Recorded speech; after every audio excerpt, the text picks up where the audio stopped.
Okay, greetings, citizens of Athens. Congratulations on completing your first assembly session. In this video, I wanted to comment on a couple of things. First and foremost, I have some answers to questions you might have. Second, I have a little bit of general advice. And third, I want to focus on some of the arguments that came up in the first assembly session. So one of the most common questions I'm getting is, when is stuff due? And that's because Blackboard, if you go by when Blackboard says stuff is due, there are some discrepancies between what Blackboard says and when things are actually due because of the fact that different people are submitting things at different times. So, in general, you know which session you have speeches due in because your character role tells you. Now, some of you can decide. So if you can decide, like you have an optional topic and you can decide which session it happens in, then there's room for decision. But basically, your role will tell you when your speech is due.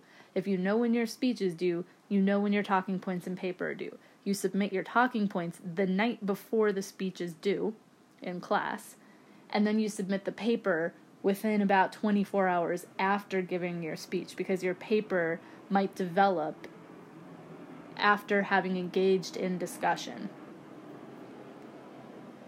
So Blackboard, let's say for talking points 1, some of you actually had to submit talking points 1, but 2/3 of you did not have to submit talking points 1, but Blackboard said you did. But that didn't apply to you. It depends on the role.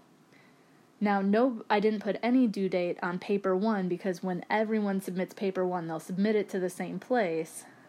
But since there's 3 different due dates for paper 1, it just doesn't say it. So in one case, Blackboard says things are due when there's nothing due, depending on your role. And in the second case, there just is no due date in Blackboard for paper number 1. But paper number 1 should be submitted approximately 24 hours after your speech. Okay, President and Heralds. First and foremost, thank you to the Session 1 President and Heralds. You guys did a great job. The Heralds definitely set the bar high in terms of creativity for the pig sacrifice and prayer to get the assembly session started. So if you are a Herald in upcoming sessions, one thing I want to challenge you to do is don't hesitate to think outside the box. There is no single thing that this little prayer and sacrifice has to look like. The main function of doing this is to sort of clearly transition ourselves into the game. The sacrifice prayer thing sort of sets the tone for the rest of the game. We're passing over from the classroom to 403 Athens BCE, and feel free to have fun with it, and don't feel like everybody has to bring chocolate cake, as awesome as that is. Okay, the president. One question that I've received after the 5:30 session is whether or not the president has to be objective. And no, there are really no constraints on what the president has to do. Maybe there's some mild constraints. I want everybody who has planned a speech for that day to get to deliver their speech. Also, we have a podium rule. Anyone who's at the podium gets the floor and can speak. But beyond that, there really aren't any rules. So, as we know, presidents are drawn by lot at this time because that's the form of government you're starting with. And so we've got some presidents who are elected randomly-ish, for the first one anyway. And the president is still their original character. So in 5:30, we had Crito as the president. Crito is in a faction, so Crito has objectives within the game that perhaps are in contradiction with other roles' objectives. And when Crito becomes president, he is still Crito who has been elected president for a session, who has been drawn to be president for a session. And so, much to the chagrin of radical Democrats, our Crito may have been a little less than objective and fair in handling Q&A and discussion, although I feel like it wasn't too bad and it was pretty warranted because we don't have all the time in the world, and it was a lot of fun. That being said, if you are unhappy with how a president is running the discussion, then that is up to you as an assembly to deal with. And there are some mechanisms for dealing with it, ostracism, but it's up to you. And likewise, you can change the structure of the assembly if you don't want to have randomly assigned presidents, but you want to elect president, or if you want to be the president, you will have to change the assembly so that they can be elected and then get yourself elected. Basically, what you have now is not just like, I said so, it's how the game is. It's the government you have, and you are the assembly, you are the government. So if you want to change it, you have to do that together as an assembly. There are some, structural rules to the game to make sure that it unfolds properly, but also think about it as, if you aren't specifically told you can't, then you can devise a way to do whatever it is you might have in mind, if that is relevant to you and your ambitions in the game. The next thing that I wanted to clarify was the agenda and proposals. So for each of the 6 sessions, there is an agenda, and at least at the outset of the game, there is one thing on each agenda for each session. In the future, you can add things to the agenda. That's up to you to do. So you might notice that education isn't on the agenda, but quite a few of the people in the game are interested in reforming education or making some sort of law about education. And if you want to do that, you have to put it on the agenda. And you should do that in advance so that other people know it's on the agenda and can prepare a conversation on it. So anyone who's interested in speaking about education, you should get to know who else that is and make sure everyone knows when it will be on the agenda, get it put on the agenda.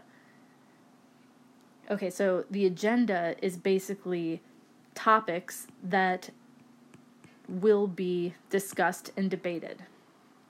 Proposals are things that you will, propose as things the assembly should actually do. So they might be proposed laws that the assembly then votes on, that then go on to shape the structure of Athens in some way. Or this isn't not quite the same way of putting it, but another way to think about it might be the agenda specifies what questions we will be engaging with, and proposals are proposed answers. So for the first session, the question was something like, should Athenians forget the past wrongs of the supporters of the 30? Should they be allowed to bring lawsuits against supporters or associates of the 30? I don't remember the wording, but it was a question. And it wasn't just it wasn't one proposal then that both sides were voting on. It was a question. And there are different ways you might go about answering that question. And I think that in both sessions, it became clear that there was room to clear up what exactly was being proposed. Specifically, are we talking about the 30 themselves, or are we talking about the supporters and associates of the 30? And insofar as we are supposed to forget any of the wrongdoing of whoever it is we're talking about, what do we mean by forget exactly? So these are the things that you might clarify when you make a proposal.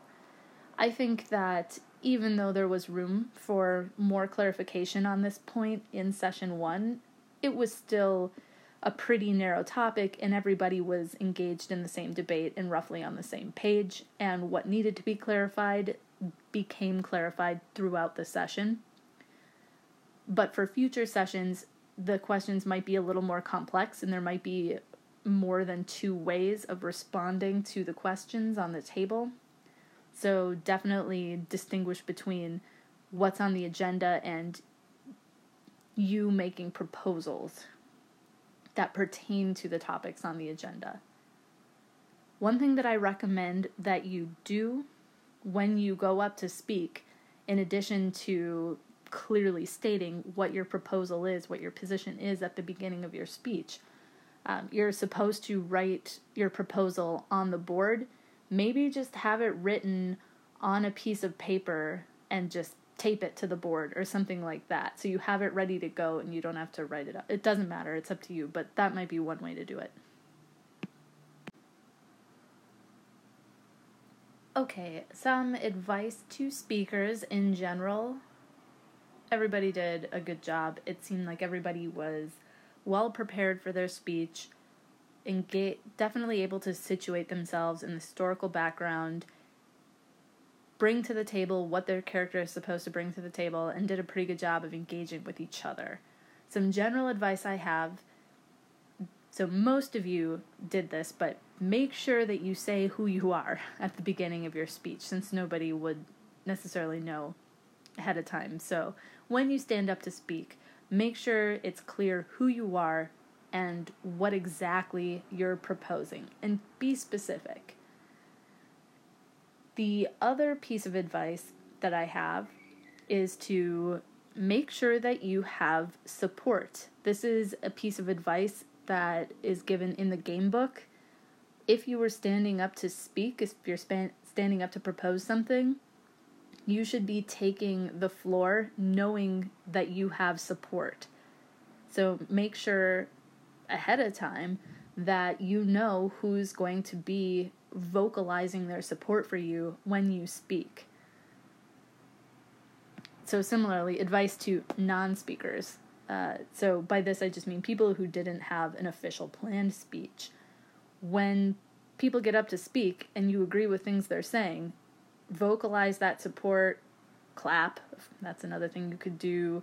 Feel free to jeer and holler and be somewhat more rowdy in the context of Q&A and discussion. There weren't any rules for these kinds of things in the actual assembly. There's no Bob's Rules of Order or anything like that. And feel free to ask follow-up questions, especially, like, in general. You don't want to have somebody in your faction get up, give a speech, and then it's crickets. So maybe you could give them a nice softball question, or fill out the debate a bit, or just in general show your support for the position.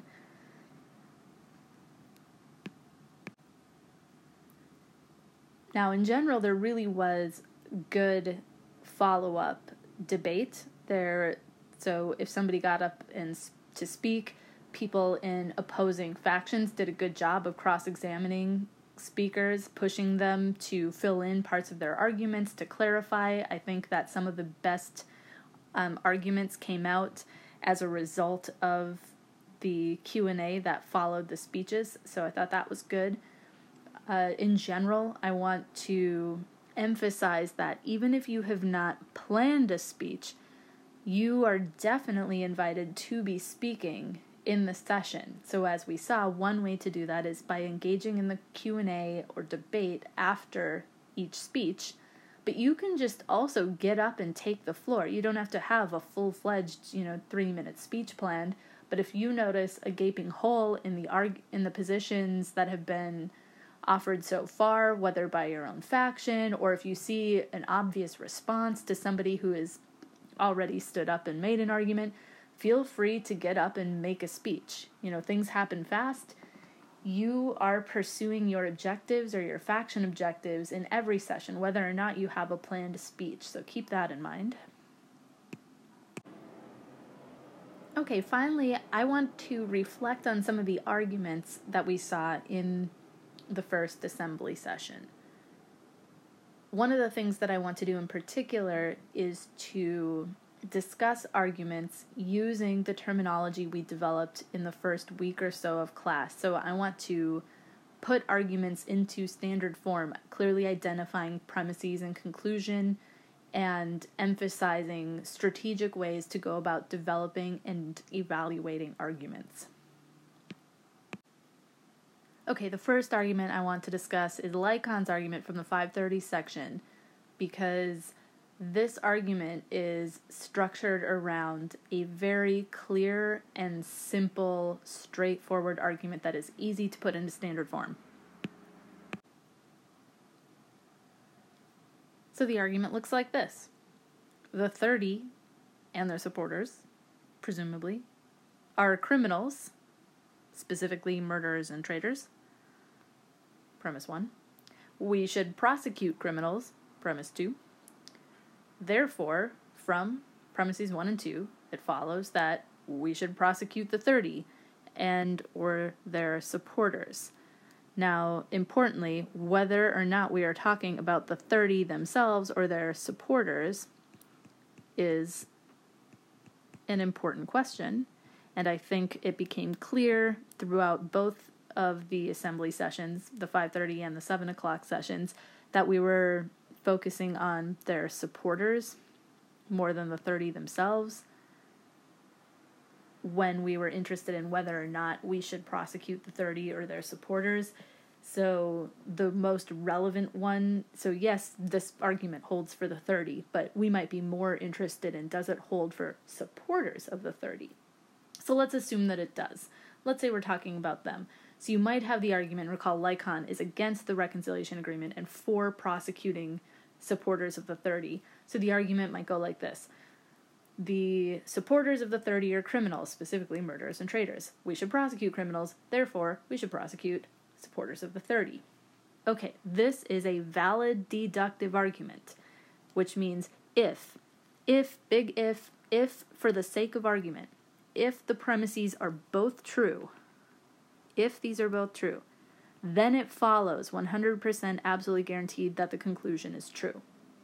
Remember, there are two ways that an argument can be bad, because there are two criteria you have to meet to have a good argument, and so two ways you can fail to be a good argument.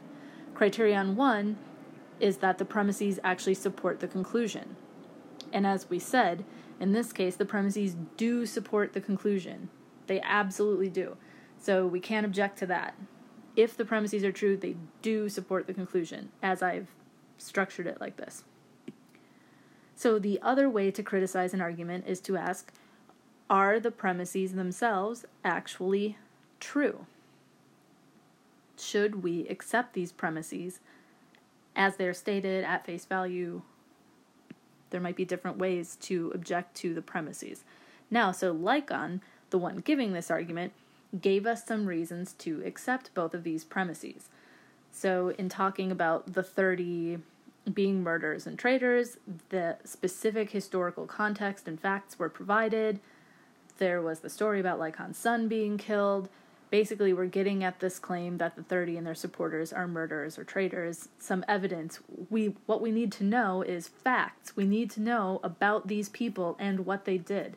So supporting this and also objecting to this is a matter of factual information. What actually happened? That's what makes or breaks this premise. So that's important for figuring out how to both make this argument, develop support for this premise, and how to undermine it.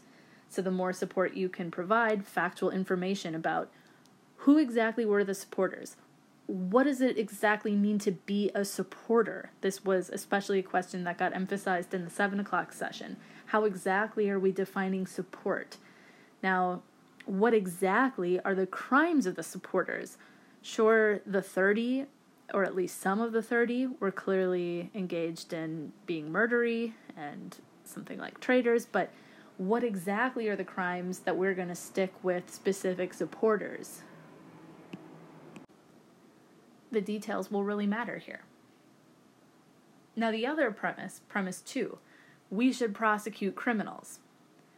Again, we can think about this in terms of defending the argument. What evidence or what reasoning can we provide in support of premise 2? And we can think of it in terms of objecting to this argument. How could we object to premise 2?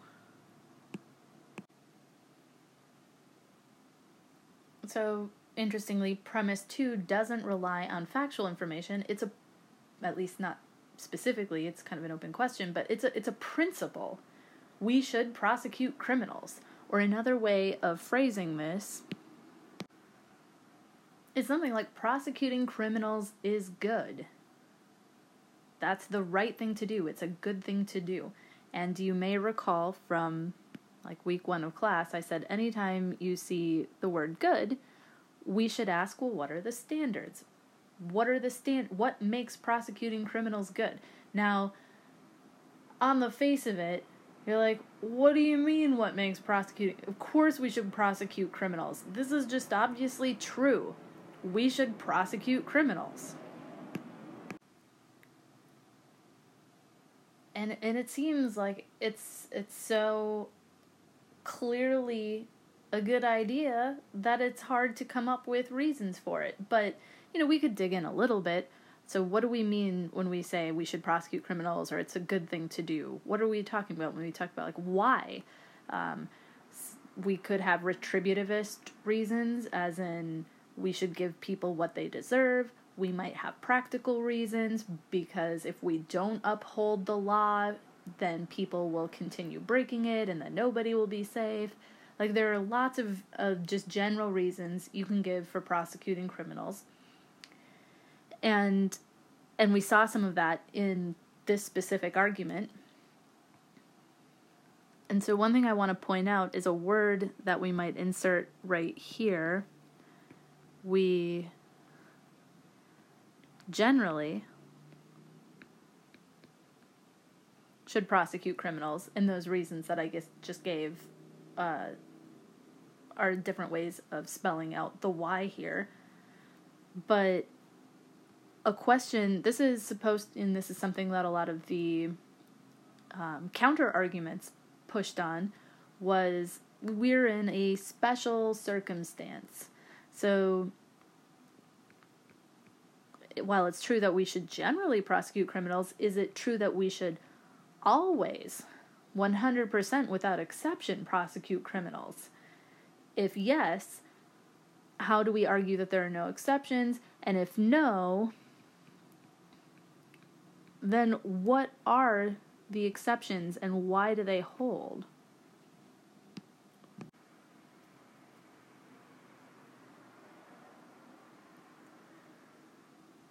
So importantly, we can kind of see the structure of this argument. We've got this basic, really nice, clear argument. It's clear what it takes to support or object to premise 1, and it's also fairly clear how exactly we can push on premise 2. Yes, we should prosecute criminals. Generally, this is a good idea, but if you're going to argue that we shouldn't, you better have some really good reason why. What makes this case exceptional, such that we should give criminals amnesty in this case?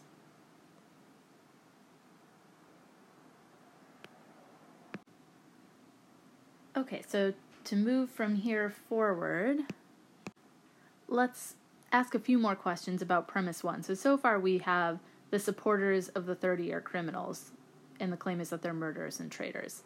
So a couple of questions we might have is, well, what exactly are the crimes of the supporters and associates? Those need to be spelled out. And also, a thing that came up in the 7 o'clock session is, does it matter whether their support was direct or indirect? As in, is being a bystander as bad or just plain bad as being directly responsible for whatever harms the 30 are responsible for?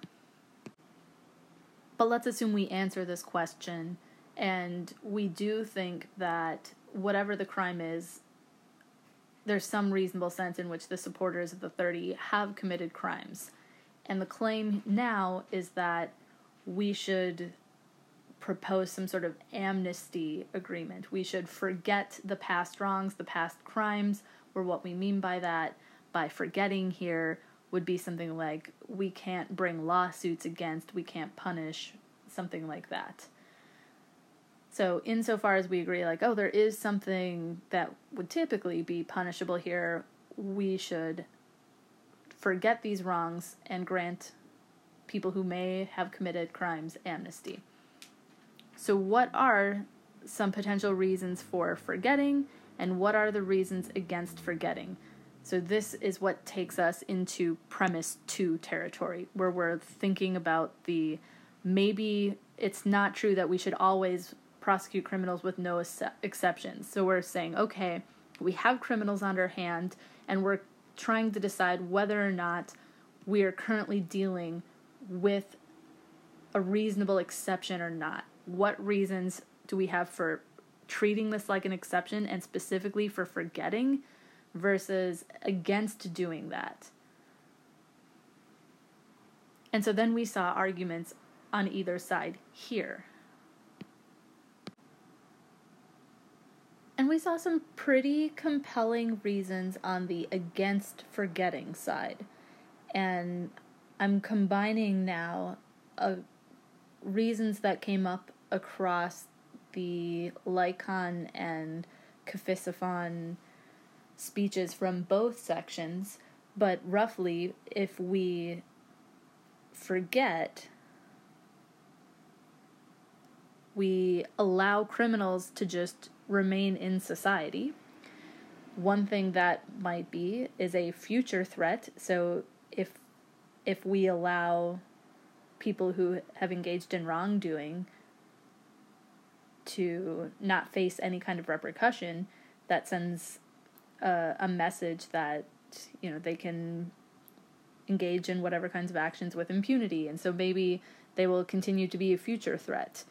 And also, I'm not sure this one came up or not, but it seems like an obvious thing that sucks, is this is like a further harm to victims. Not only were you victimized, now you get to live with your victimizer, just like hanging out in society with you.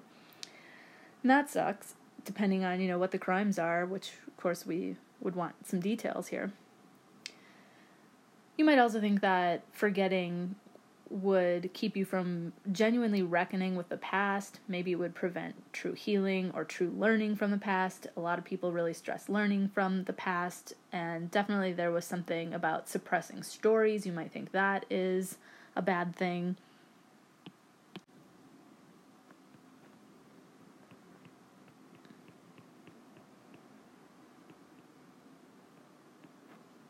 Okay, so we have the general menu of arguments against forgetting, so let's turn to the for forgetting, the for reconciliation, for amnesty side of the argument.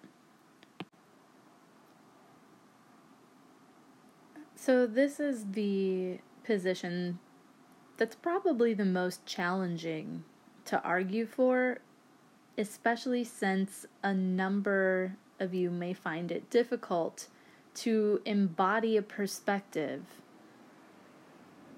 where you end up arguing, yes, there were crimes, some of which may have been particularly terrible. I may be implicated in, tyranny and murder, but we should wipe the slate clean. And it seemed like even the people who were arguing for this ended up struggling a bit and kind of just restating their claim, really emphasizing the value of wiping the slate and the value of forgiveness. And while I think that there are really interesting arguments to be developed there, my impression was that this was the more difficult view to take up, and there is room to consider how you could most reasonably argue for this position. There were a lot of really good points that came up, and I was generally very impressed with your ability to argue this position, given that most of you probably found it hard to argue for.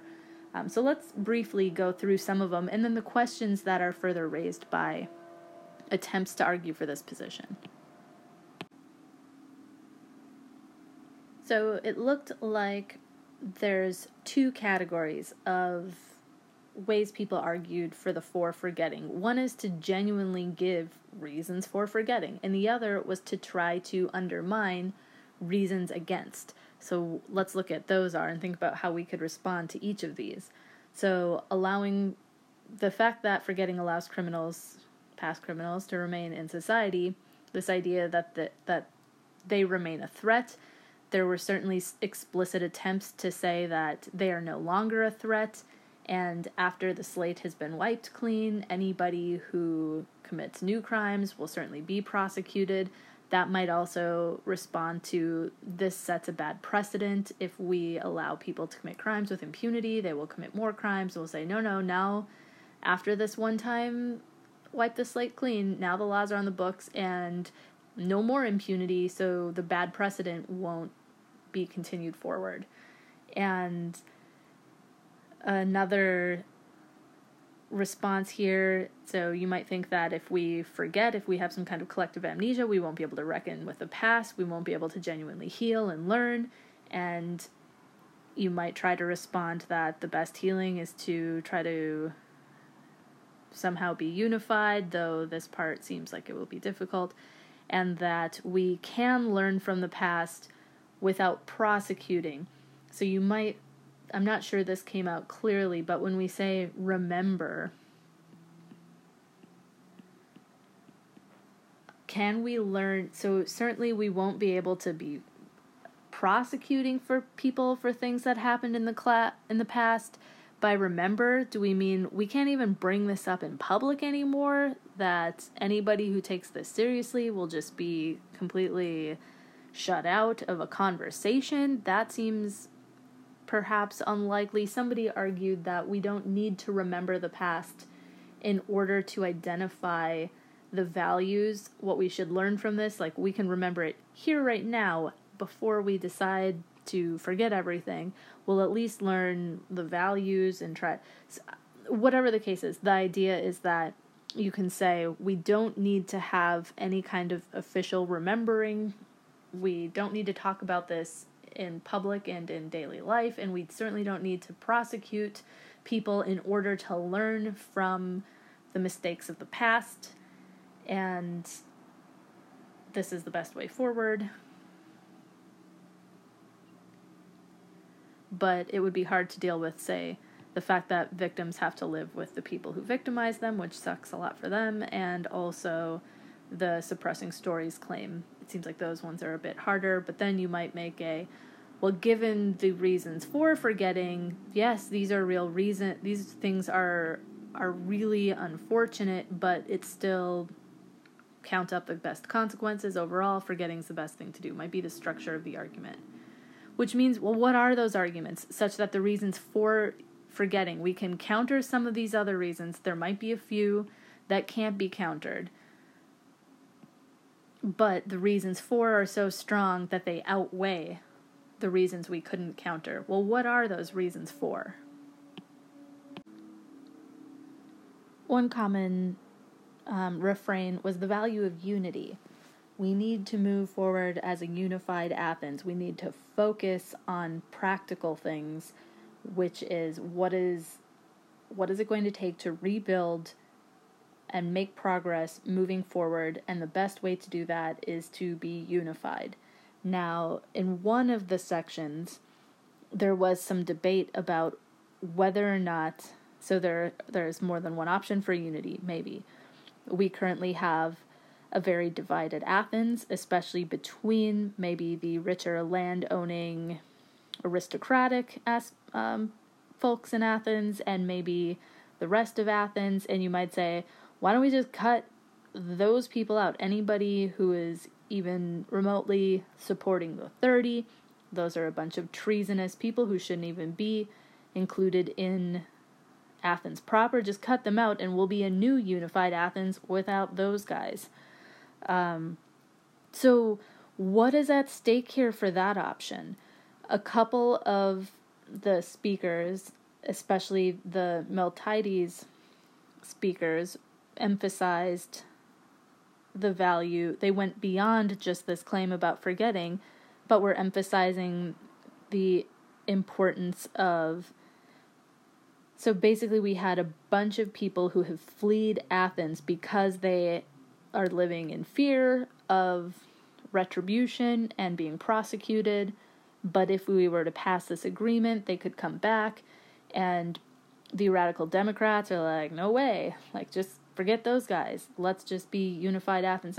But what argument might there be for bringing them back into society? This was something that wasn't really addressed, not even by the more aristocratic land-owning sort of factions who would be in favor of bringing these people back into Athens and giving them a stake in the city as it moves forward. And that's going to be relevant to future assembly sessions. So this is an outstanding question that people are going to want to ask.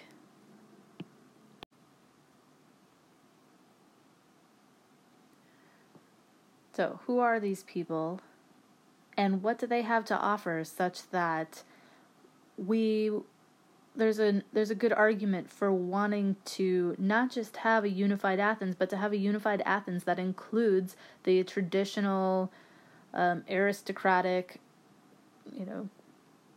factions of people, or the people who may have supported the 30. Like, why do we want to unify Athens with them? I think that's a challenge, especially to people in those Athens, to bring that out and make that clear, especially since that's maybe a question that is harder for us to take up from our current modern perspective.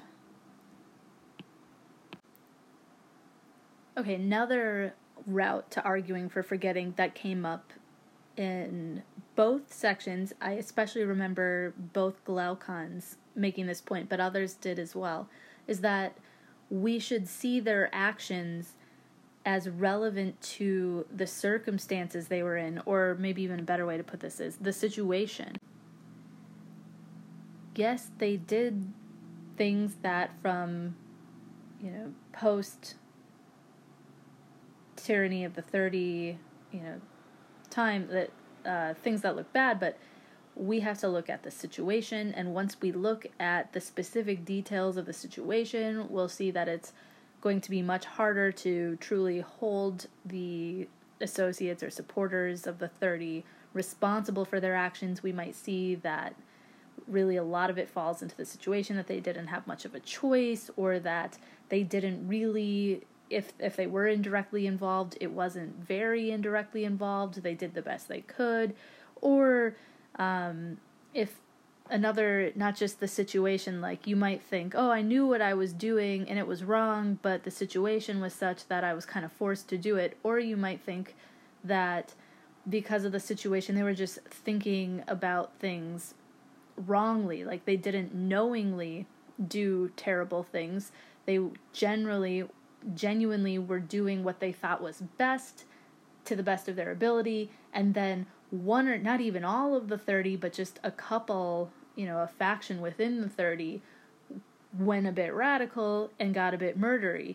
And then the people who were associated with it, who were really excited to have this chance to be, it was limited control of the city and government, but they really wanted to do a good job, and then some people started murdering, and they're like, oh no, this isn't what I signed up for, and then left. Is that what happened? So what exactly is the situation, and how should we understand the various mitigating factors that affect their responsibility here? That was another line we saw in both sessions on Wednesday. We saw a lot of emphasis on the virtue of forgiveness, and this is something where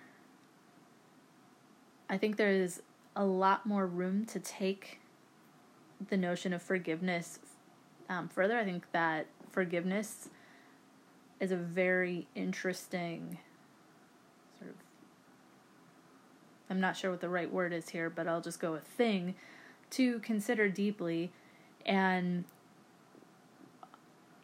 how do we get beyond one side saying oh, forgiveness is a virtue, and the other being but it's kind of, it's a, people who engage in forgiveness, that's great. Nobody's saying forgiveness isn't great, but at the same time, certain crimes are, in some sense, unforgivable. Or even if we forgive, in our hearts, that doesn't mean we shouldn't prosecute and bring justice. What exactly does forgiveness require? Is it a thing that victims do in their hearts? Is it a thing that one ought to do, or a thing that is just good to do? And in virtue of what is it good to do? There are a lot of questions here that surround forgiveness that are really interesting to explore further. But anyway, that was one line of support for forgetting. And the other major theme that I wanted to touch on as a support for forgetting was various appeals to justice, and to justice as dealt with in the Republic, especially in Book 1. So we saw quite a few appeals to things Socrates said and to justice as discussed in the Republic. So we might say justice requires holding people responsible for their crimes. That seems like a really basic first pass at, especially in this context where we've got people who've committed crimes and we're going to let them go free. And you might say, that's a huge injustice. It's a miscarriage of justice to allow criminals to go free because justice requires holding people responsible for their crimes. But we can dig into this a bit. What exactly is it, like, how do we hold people responsible for their crimes? And the easiest thing to do is appeal to, well, we have laws for a reason, and we should apply them and the traditional punishments that go along with them. Now, it sort of bears mentioning that the legal framework in Athens isn't quite like our current legal framework, where there are associated punishments, like second-degree murder has this range of punishments or something like that. There were laws, and you could bring suit against people who have broken laws, and then as we saw in the apology, you kind of propose what the appropriate punishment would be. And in the Session 7 group, there was a lot of debate over, why not bring it to court? And we'll prosecute the crimes and we'll use a trial to decide whether or not people are guilty. And one of the arguments we didn't really focus on for forgetting was no more murder, no more killing. We've had enough killing. We just need to put an end to the killing. Killing is wrong.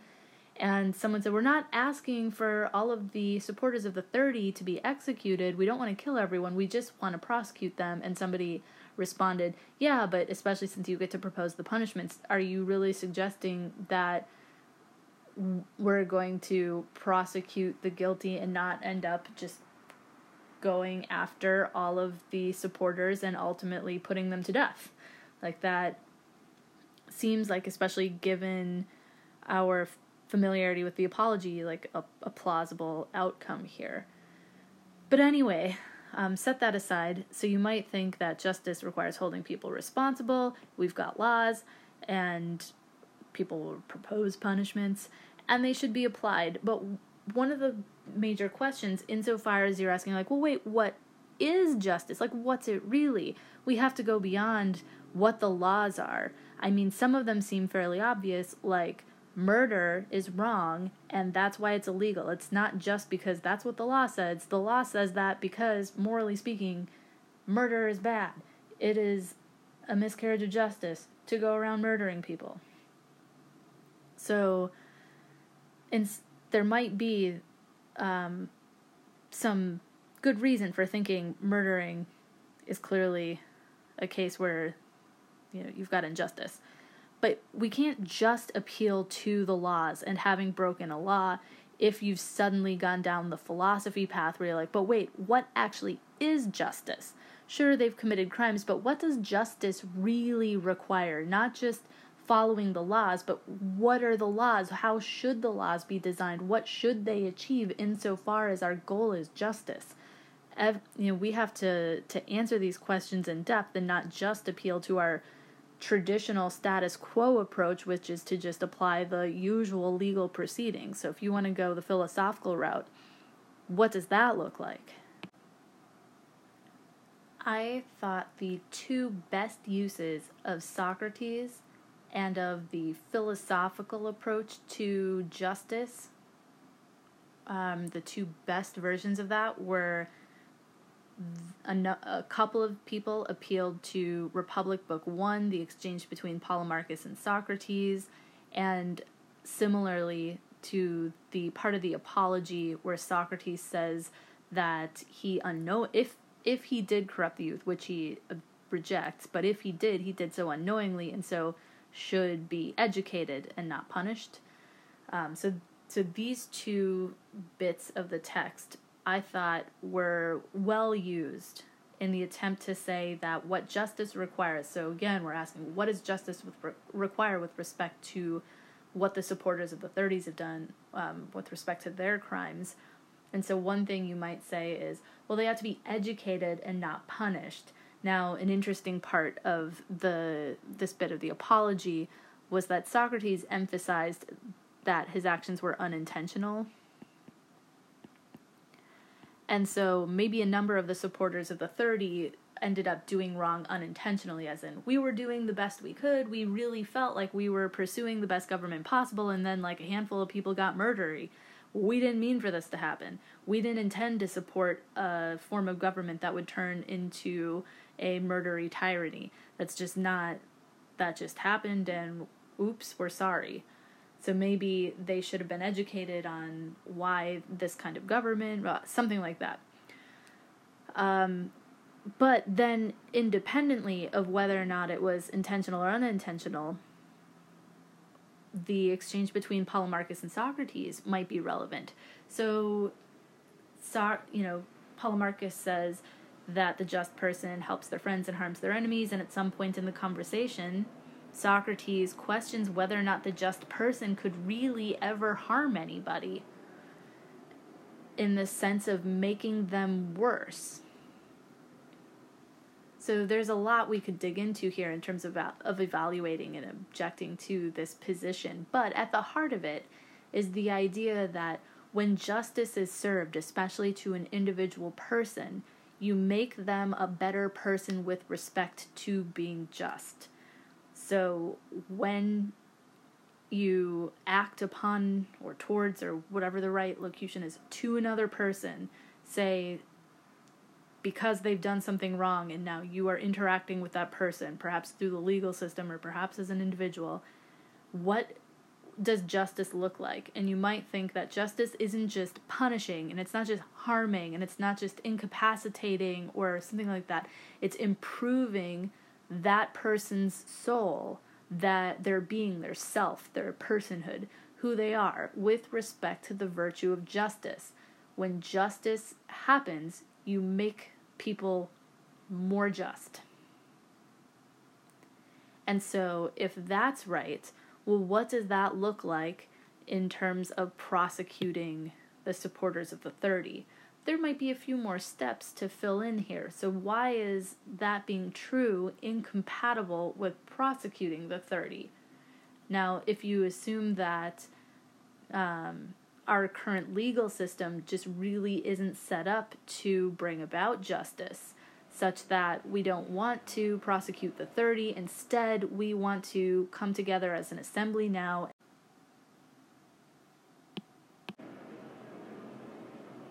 Okay, so just to wrap this up here, two really good references were the Polemarchus-Socrates exchange and the apology, punishment versus education bit.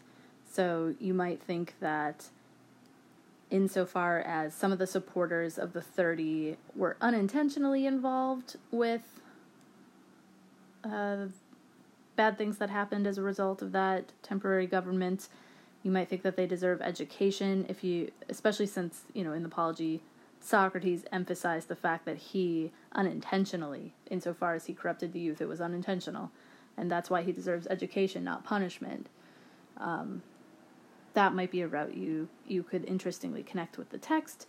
And alternatively, we've got the part where, in the conversation with Polemarchus, Socrates emphasizes that the just person doesn't make others worse with respect to justice. So when justice is carried out, you improve somebody with respect to justice. So just as the master horseman improves horses, the just person improves other people with respect to their virtues, their being just, their being good human beings. And so we might think that that's what justice requires. It doesn't require punishment. It doesn't require harm or eye for an eye or whatever you might think is fitting for a crime. Instead, it's whatever improves the wrongdoer with respect to justice. Now, does prosecuting them in this case do that? And we might think, well, given the legal framework we have to work with now, it's unlikely that prosecuting these people is going to improve them, make them better people, more just, or something like that. So maybe there's, on the whole, reasons to